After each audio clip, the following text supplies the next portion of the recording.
Wabia, just to get everybody on the same page here, can you explain what it is we're talking about when we talk about safe spaces? For one group who is marginalized, who is oppressed, to ask for one room on campus, just to organize, just to have that as kind of a safe space away from any sort of oppression or trigger. I don't think that would be too much to ask for. We're teaching them to have a very thin skin. We should be teaching people to have a thick skin. I mean, it's a tough world out there. And to be productive members of society and to fight for a better world, we need to have a thick skin. And it's really regressive, I think, these policies are. So I guess, do you think that's a fair assessment? You know, do you think what Dan's saying is a fair assessment? Is there a way to combat that? So again, a lot of people come from very different walks of life and experience very, very different things, right? You can't expect somebody to have a thick skin because that's how society works, right? You can't expect that. There are people who emotionally can't, physically can't, they just can't do it. And to expect them because that's how society works, you should not be blaming that person for not being able to do that. Maybe it's another look on society. So you're saying they're immature, is what you're saying. They're too immature, is what you're saying. You cannot equate that to immaturity, though. Well, it's emotional immaturity. Well, No. See, that's the thing. You can't tell people what safe space they do and do not need. That's on their own self to ask if they need a safe space. Well, you're right. We've created a society where people need safe spaces, and you're absolutely right. And I think that we need to reverse these steps. So I think the first step is we should restructure these safe spaces so people still have an opportunity to speak about their issues. I think that's important. I think we should restructure these safe spaces into student groups so the potential for abuse is removed. The potential for abuse of segregation is removed. We can't be segregating students with public funds. What is potential for abuse what are you The potential for abuse is at a safe space. You know, you have the two white kids in the event, the Racialized Students Collective, getting kicked out. See, I don't find that acceptable. And as a VP Equity, you should be, you know, totally outraged by that. Not really, because if it's talking about, can you please not make noises back there? Anyway, so if you are talking about issues that racialized students face, right? If I am talking in a classroom, there's going to be white people, black people, everybody around, and they can listen, right? If I want to talk specific issues that racialized students face, I do not think that white people need to be in that space. But basically what I was saying is, like, objectively, I really don't care if a white girl has dreads. I really don't. That's not the issue that I have. It's not, you know, it's not even that. It's more of, in the current society that we live in, when black people are punished for having these hairstyles and you get away with having it, then that's kind of, you know, so I personally, like, when I see a white person with dreads, I have a very hard time believing that they're on my side. Do you know what I mean? Because I feel like even if you could have every justification in the world, the fact that a black person can't exist with this hairstyle without facing a bunch of crap for it, I think someone who's an ally would see that, respect that, and be like, hey, guess what? I'm not going to do that with my hair. I'm not going to do that with my hair. I'm going to walk away from it, whatever. Well, guys, today I'm here to talk to you about a different type of privilege. Can you guess which one it is? White privilege. White privilege is basically the privilege to be blissfully ignorant of the racial plights of in this case, black people. White people don't have to worry about being eyed and stared at in stores and banks, you know, afraid that people are going to think that they're about to stick up the place or take something out of the store. Being judged by their name on a resume, having their intelligence judged unfairly just because their name may be Shaniqua, Kwavanzane, whatever. What the fuck? Most people that have guns don't use them on other people. You said if you have a gun, you're going to use it. Well, you don't. What's that I'm saying? If you have a gun, you better be able to use it? Yes. Most people are overwhelmingly good. Okay, yeah, well, but most people have a gun. 350 million Americans, there are 310 million guns. Right, that doesn't mean that most people have a gun. It doesn't distribute exactly that way. But, you know, people are blaming violence in movies and videos on this. Well, that's insane. That's insane. No, really? Shut the fuck up! No, what is it called? Art of War, Man of War? What do the kids play? Call of Duty. We don't allow that in our house. Really? So busy buying Call of Duty. There needs to be more hugs in households. Those aren't mutually exclusive. Well, nothing in Call of Duty says you can't hug your family. Well, you know what? Nothing This boy's favorite game pen was Call of Duty. Yes, and many peaceful people. You're doing the same thing. Call of Duty is the most popular game there is. Everyone's playing it, so of course bad people are going to play it too. Yeah. To try to blame Shakespeare and the violence in Shakespeare and the violence in art for violence that happens in the real world is something that's been tried for years and is always wrong. People must take responsibility. We must stop blaming society and actually blame the perpetrator. Yeah, you know what?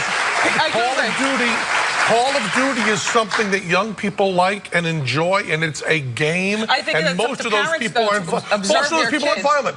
Most of the people aren't violent. We need to take responsibility for our own houses. And we have to stop disliking our children. We attack comic books. We attack monster movies. Now we're attacking video games. Love our children and know that they can play. Take care of your household. Let them play. Jamie Foxx is one of the only celebrities that Jamie Foxx is wrong.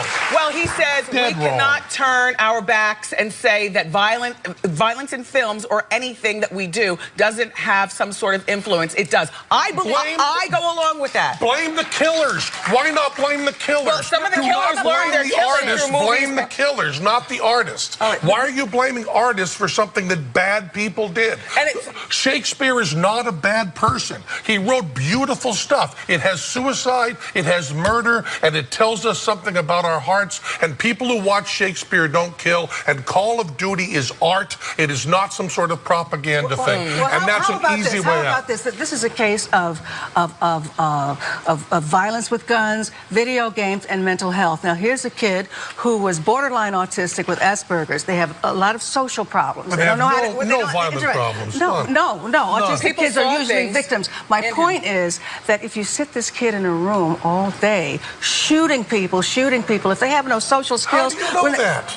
Because it's been well, it's been reported. It's been reported. There's no evidence that Asperger's syndrome people go violent from playing games. This is not about Asperger's. You have not one data point of evidence on that. I'm not saying that. Well, you just said it. Well, let me try to be clearer. Please. Here's a person who has troubles figuring out what's social and what's not. And he's inundated with shoot. And then a little plan comes across, well, maybe I'll just go to school and shoot people. No, you've just done cause and effect where it doesn't exist. There's no guilt. There's no conscience. That's not true that there's no guilt and no conscience. He wouldn't make eye contact with his barber. Please don't tear those people apart. I have good friends with Asperger's. They have conscience. They have empathy. All of that is not true. You're spreading lies about people who are part of our society and who we need to love and take care of and share. Let's talk about Harvard this morning, shall we? Because a liberal student there, Sandra Cohn, has penned a piece which is raising the eyebrows of a number of individuals this morning. She had written a piece around the idea that we should get rid of academic freedom in favor of academic justice. She is sick and tired there at Harvard of dealing with research that comes out, which may counteract her own viewpoints of life. She can't stand when academic research comes out that doesn't support her liberal ideology. Yeah, she's a senior there, and the title of this piece is "The Doctrine of Academic Freedom. Let's give up on academic freedom in favor of justice." She's a women's studies and gender equality and that type of advocate as well. Well, if our university community opposes racism, here's what she says: sexism and heterosexism, why should we put up with research that counters our goals simply in the name of academic freedom? Instead, I would like to propose a more rigorous standard, one of academic justice. When an academic community observes research promoting or justifying oppression, it should ensure that this research does not continue. In other words, the truth, when it's inconvenient, should be squelched. There's a name for this. It's called fascism. And what's amazing is this girl is a senior. As you just said, this is the fruit of a Harvard education. After 4 years at Harvard, you conclude, or she has, that the truth, when inconvenient, ought to be suppressed. If she had absolute power, how many people would die? Many. Well, what's interesting is that one of the pieces is she talks about specifically with some research that came out of the university from one professor around rape and how women, this professor said, they should be more modest and that would stem rape. stop rape because women need to be a little bit more modest. She took umbrage with that, as I think many people would, that it was somehow a woman's fault to be raped. And she said we should rally. Students should rally and make sure that this professor never gets published at this university again. What's wrong with rallying? That's what a university system does, right? A free throw of ideas. Right, so women who wear sexy lingerie or wear a short skirt deserve to have sex taken from them, stolen from them. Doesn't make any sense. But I will say one thing. The way that she opens this piece is about a Harvard professor back in the 1970s who writes a piece called IQ. He gets a lot of backlash for it because he says that IQ is based on hereditary almost entirely, and it varies by race in particular. And there was backlash about it, and that's something that should be. But this seems just ridiculously extreme to get rid of academic freedom and instead have academic justice. Again, this is what fascism looks like. I mean, the point of a university of free inquiry is to get to what is true, not to what makes you feel good, not to what's expedient or useful politically in the moment, but to what is absolutely true based on science, the scientific process. That's the whole point.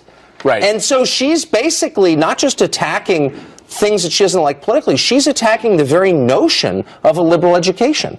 Right. It's scary. The free flow of ideas. You can have disagreement. You can rally and say that you disagree with it, but then to make sure that a professor is never published again by the university press, this academic research is then squashed. The whole point of tenure is, right, we have tenure in college. The whole point is professors can say things that are unpopular but are true. And this is a safe place for them to do it. And she's basically saying, and I think a lot of people on the left feel this way. Let us know what you think about this. Friends at foxnews.com. Go to our Facebook page as well. FF Weekend over there.